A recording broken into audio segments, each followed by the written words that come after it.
বাংলার প্রত্যেকটি কৃষক পরিবারের শিশুই বর্তমানে আলু সুস্থ এবং ভালো ফলনের অপেক্ষায় আছে।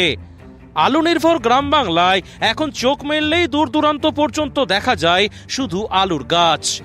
2023 সালের ডিসেম্বর মাসের বৃষ্টির পর দক্ষিণবঙ্গে যে সমস্ত আলু লাগানো হয়েছিল সেই আলু গাছগুলির আজকের দিনে বয়স আনুমানিক 60 থেকে 70 দিনের কাছাকাছি। জানুয়ারি এবং ফেব্রুয়ারি মাসে কিছু কিছু এলাকায় হালকা বৃষ্টি হয়ে থাকলেও তা চাষিদের কাছে এক প্রকার ভগবানের আশীর্বাদ হিসেবে কাজ করেছে। অনুমান করাই যাচ্ছে এতে হয়তো আলুর ফলন ভালোই হবে। সরকারি নিয়ম অনুসারে পশ্চিমবঙ্গে হিমঘর খোলার কথা 1 মার্চ থেকে, কিন্তু তার আগেই দক্ষিণবঙ্গের বেশ কিছু হিমঘরে আলু ঢুকছে বলে খবর পাওয়া যাচ্ছে।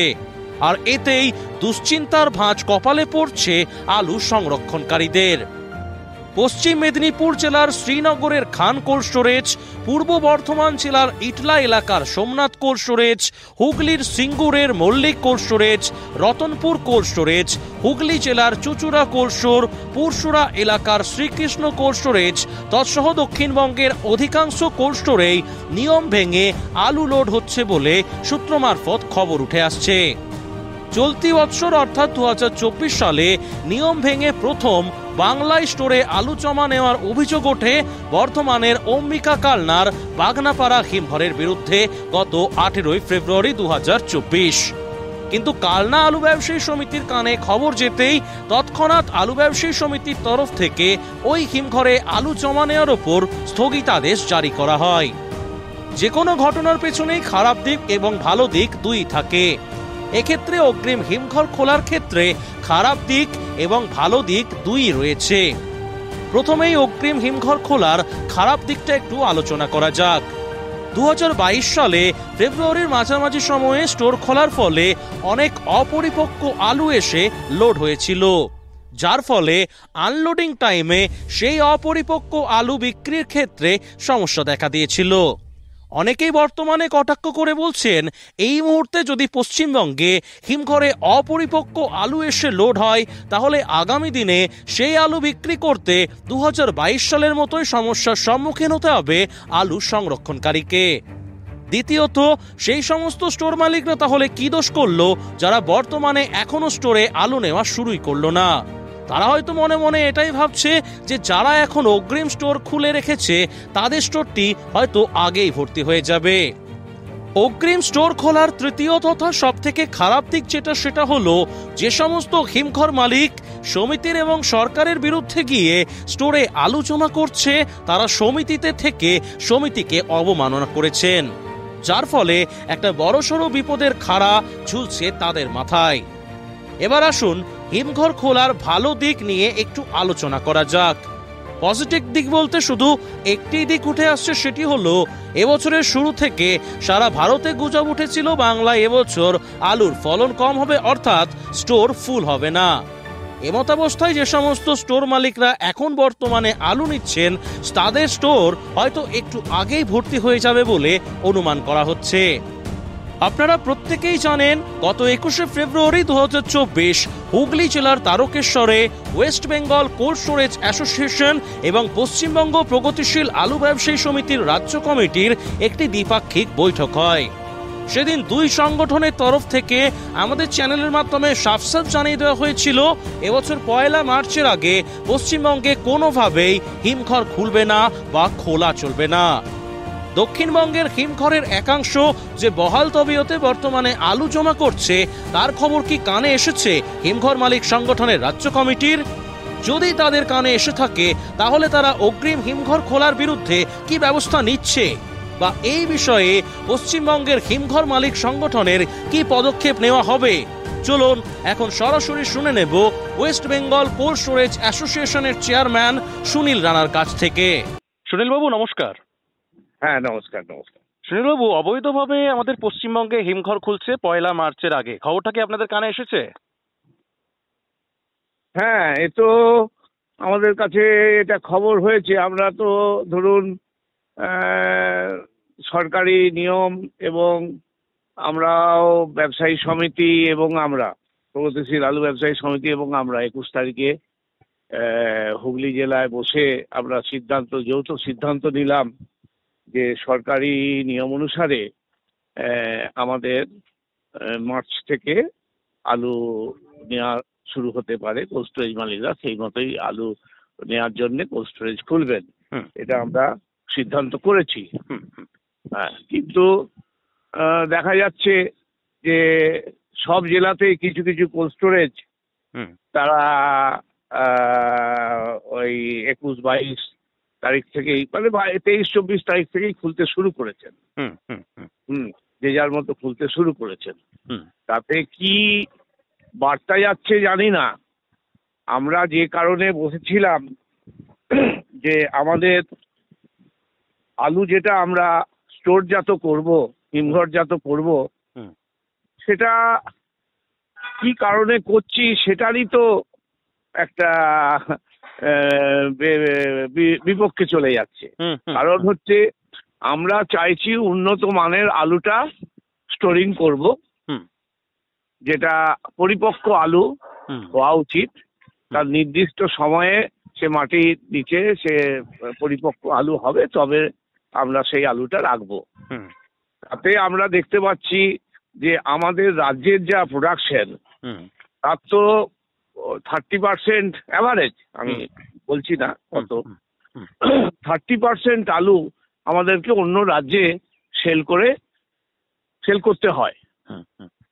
এখন আমরা গত বছর থেকে দেখতে পাচ্ছি যে আমাদের রাজ্যের আলু অন্য রাজ্যে সেল করার জন্যে যে সমস্যা সৃষ্টি হচ্ছে সেটা তো আমরা নিজেরাই দুর্ভোগ তার পোয়াচ্ছি।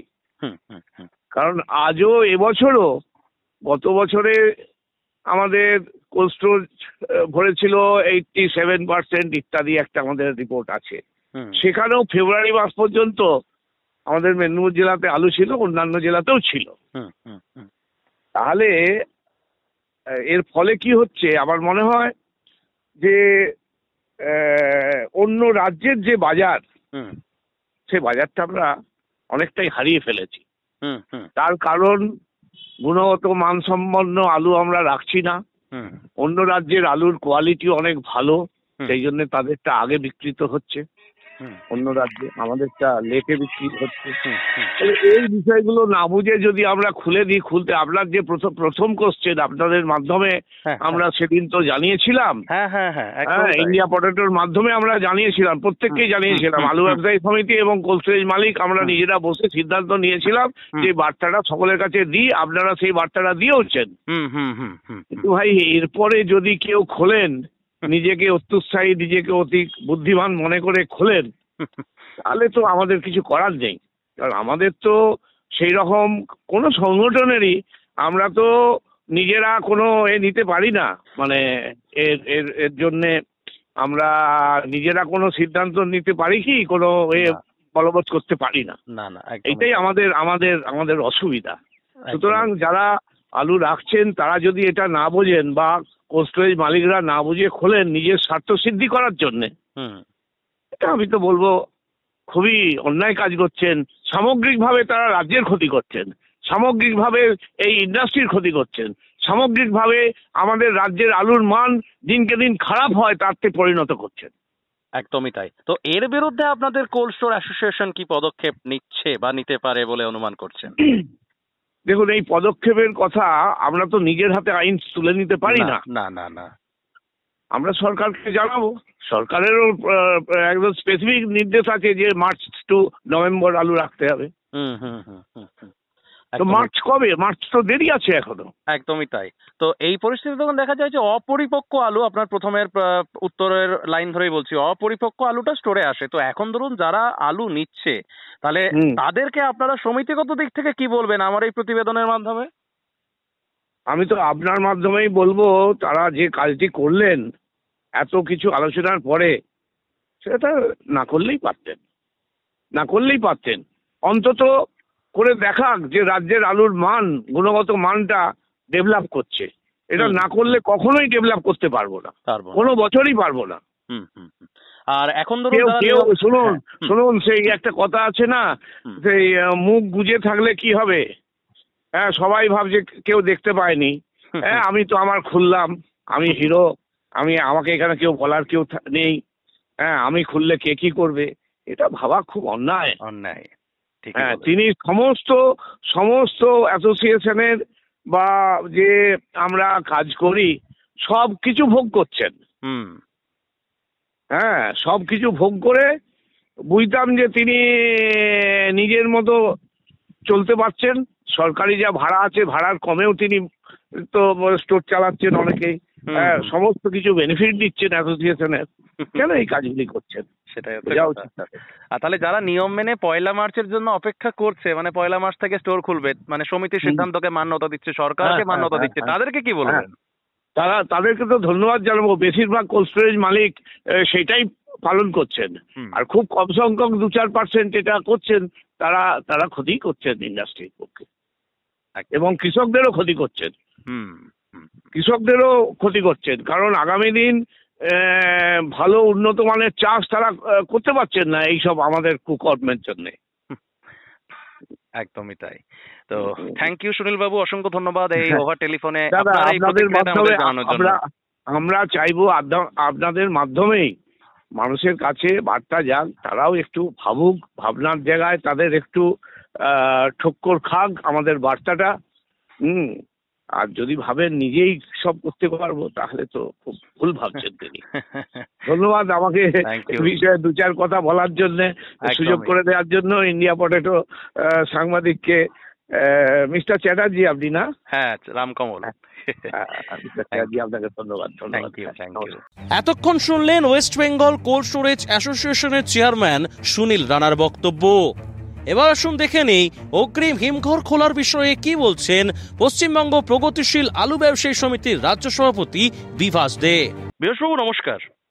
নমস্কার স্যার, আপনাদের যে দ্বিপাক্ষিক বৈঠকের যে চুক্তি তথা সরকারি নিয়মকে একদম বুড়ো আঙুল দেখিয়ে বা বাজে ভাষায় বললে কাঁচকলা দেখিয়ে হিমঘরে কিন্তু বহাল তবিয়তে বর্তমানে আলু লোড হচ্ছে বাংলার অনেক হিমঘর, বিশেষ করে দক্ষিণবঙ্গের। কি বলবেন এই প্রসঙ্গে? আগে এখন ঘটনাটা খুবই দুঃখজনক। আমরা নেতৃত্বে যারা আছি তারা দীর্ঘদিনের ব্যবসায়ীদের দাবিকে মান্যতা দিয়ে হিমঘর কর্তৃপক্ষের সাথে বসেছিলাম রাজ্যগতভাবে। আমাদের দীর্ঘদিনের দাবি এবং আমাদের এই সম্মেলনেও দাবি উঠেছে 1 মার্চ থেকে 31শে ডিসেম্বর। সেই আমাদের জনাদেশ মেনে আমরা নেতৃত্বে যারা আছি তারা 1 মার্চের আগে যাতে কোল্ড স্টোরেজ না খোলে সেই জন্য সিদ্ধান্ত নিলাম এবং চুক্তি করলাম।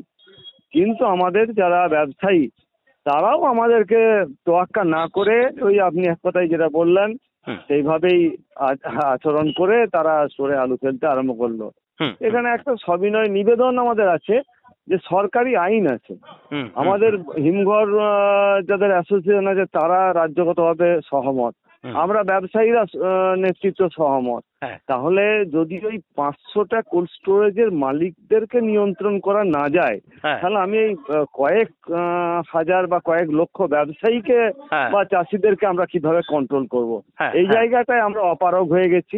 আর ব্যবসায়ীদের প্রতি আমার আবেদন যে আপনাদের অসুবিধা থাকলে সেগুলো তো নেতৃত্বের কাছে বলতে পারতেন। আমরা দাবি রেখেছি বিভিন্ন সময়ে বিভিন্ন সভা সমাবেশে ইউনিটে প্রত্যেক জায়গাতেই যে আমরা 1 মার্চ যাতে কোল্ড স্টোরেজ খোলা হয়, তার আগে যেন না খোলে। তো যেখানে যেখানে অসুবিধা আছে তারা তো বলতে পারতেন যে আমাদের পোগরাজ বেল্ট সেখানে অ্যাডভান্স আলু ওঠে, এটা কি আর সমিতির কর্মকর্তারা কর্তা ব্যক্তিরা জানতেন না? এবং সেখানে আমাদের ঊর্ধ্বতন নেতৃত্বের কয়েকজন করে আছেন, তাদের জায়গাতেই সবার আগে স্টোরগুলো খুলে দিল। এটা খুব লজ্জাজনক, দুঃখজনক, এটা নিন্দা জানানোর ভাষা আমাদের নেই। হিমঘর মালিক সংগঠনের মানে কর্তৃপক্ষের কথা যদি বলেন, ঊর্ধ্বতম নেতৃত্বের, আমি কিছুক্ষণ আগে সুনীল রানা সাহেবের সঙ্গে কথা বললাম, উনিও যথারীতি এই ঘটনাটা নিয়ে দুঃখ প্রকাশ করেছেন এবং যথাযোগ্য নিন্দাও করেছেন। তো এই প্রসঙ্গে হয়তো ওনাদের সমিতি থেকে হয়তো কোনো রকম কোনো পদক্ষেপ নেবে না, কিন্তু ধরুন আপনাদের যে আলু ব্যবসায়ী সমিতি আছে, যে সমস্ত ইউনিটগুলোতে এই যে ঘটনাগুলো ঘটছে, তারা কি কোনো স্টেপ নেবে না?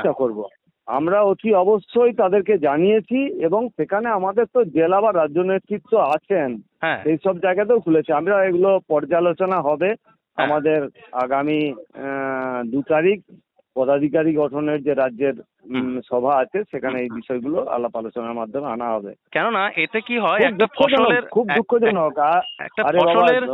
একটা ফসলের অপরিপক্ক ফসল আজকে 2022 সালে কিভাবে আমরা দেখলাম 8-10 তারিখ থেকে স্টোর খুলে দিল।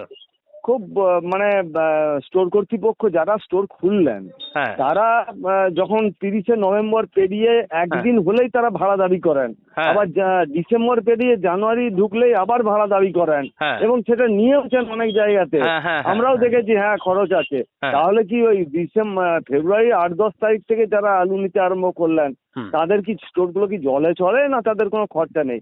এবং আমরা আরো দেখেছি, আমি গতকাল কলকাতায় একটা বিশেষ কাজে গিয়েছিলাম, ফেরার সময় দেখলাম আমাদের সিয়াখালা সংলগ্ন স্টোরে সেখানে শেড উঠছে, গোটা চত্বর জুড়ে আলু রোদ্দুরে পড়ে আছে।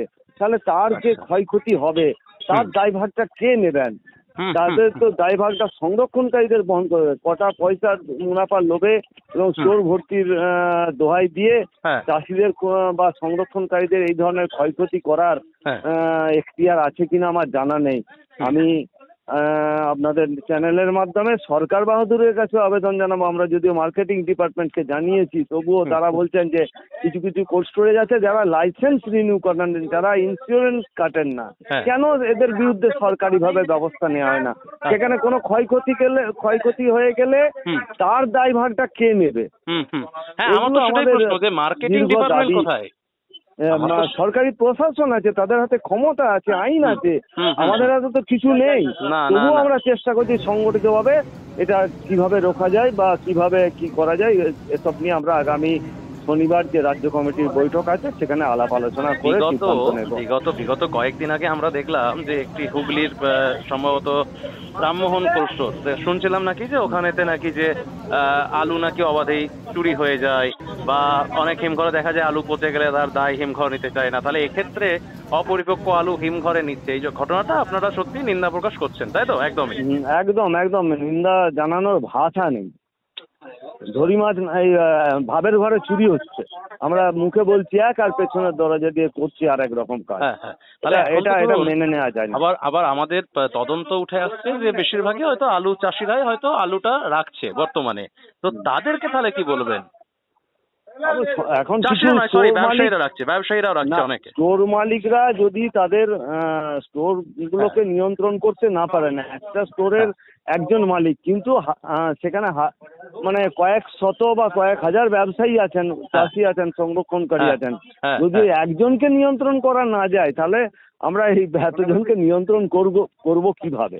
আমরা চেষ্টা করছি, দেখছি কিভাবে কি করা যায়। একদম। Thank you sir, over telephone আপনার এই মন্তব্যটা দেওয়ার জন্য। Thank you. শিব ঠাকুরের আপন দেশে আইন কানুন সর্বনেশে। আমাদের ছোটবেলার বইয়ে পড়া কবিতা যেন আজকের বাস্তবের প্রতিচ্ছবি। নাম প্রকাশে অনিচ্ছুক একজন আলু ব্যবসায়ী তথা হিমঘর মালিকের বক্তব্য, এই বছরে যদি হিমঘর ভর্তি না হয় তাহলে তার দায় কে নেবে? যদি এই বছর হিমঘর খালি পড়ে থাকে তাহলে কি সমিতি সেই হিমঘর মালিকের ক্ষতিপূরণ দেবে? প্রশ্ন বড়, কিন্তু উত্তর আমাদের কারোর জানা নেই। আপনাদের কি মনে হচ্ছে এই অগ্রিম হিমঘর খোলার ফলে সত্যি কি আলু সংরক্ষণকারীরা বিপদে পড়েছে, নাকি এতে আলুর জগতের ভালোই হবে? কমেন্টে অবশ্যই লিখে জানাবেন। এই প্রতিবেদনটি আপনাদের যদি যুক্তিযুক্ত মনে হয়ে থাকে তাহলে প্রতিবেদনটিকে শেয়ার করবেন ঝড়ের গতিতে প্রত্যেকটি আলু সম্পর্কিত হোয়াটসঅ্যাপ এবং ফেসবুক গ্রুপে। আলুর দুনিয়ার সব খবর সবার আগে পেতে চ্যানেলটি সাবস্ক্রাইব করবেন এবং ফেসবুক পেজটিকে ফলো করে নিন। আজকের এই প্রতিবেদনটি এখানে শেষ করছি। আপনাদের সঙ্গে দেখা হচ্ছে পরবর্তী প্রতিবেদনে। ততক্ষণের জন্য ভালো থাকবেন, সুস্থ থাকবেন। জয় হিন্দ, জয় কিষান। এই অনুষ্ঠানে সম্প্রচারিত সমস্ত বক্তব্য বক্তাদের নিজস্ব ব্যক্তিগত মতামত। এই অনুষ্ঠান বাজারের নির্ধারক নয়। অনুগ্রহ করে ব্যবসায়িক পদক্ষেপের পূর্বে নিজের বিচার বুদ্ধি কাজে লাগিয়ে সিদ্ধান্ত নিন। আলু রাখা বাজারগত ঝুঁকি সাপেক্ষ। আলু রাখার পূর্বে ইন্ডিয়া পটেটো অ্যাপ থেকে বিগত বছরের লোডিং আনলোডিং রিপোর্ট ও তার পরিপ্রেক্ষিতে আলুর দামের ওঠানামা দেখে নিন। আলুর সব খবর এখন একটা অ্যাপেই। আলুর প্রাত্যহিক বাজার দর, আলুর সর্বভারতীয় বাজার দর, আলুর সকালের বাজার দর, লোডিং আনলোডিং রিপোর্ট, বিগত 10 বছরের আলুর তথ্য, সারা ভারতবর্ষের 20,000 আলু চাষী ও ব্যবসায়ীদের তথ্য এখন আপনার হাতের মুঠোয়। প্লে স্টোর থেকে আজই ডাউনলোড করুন India potato market rate app. 2012 সাল থেকে প্রতি মুহূর্তে আপনার সঙ্গে।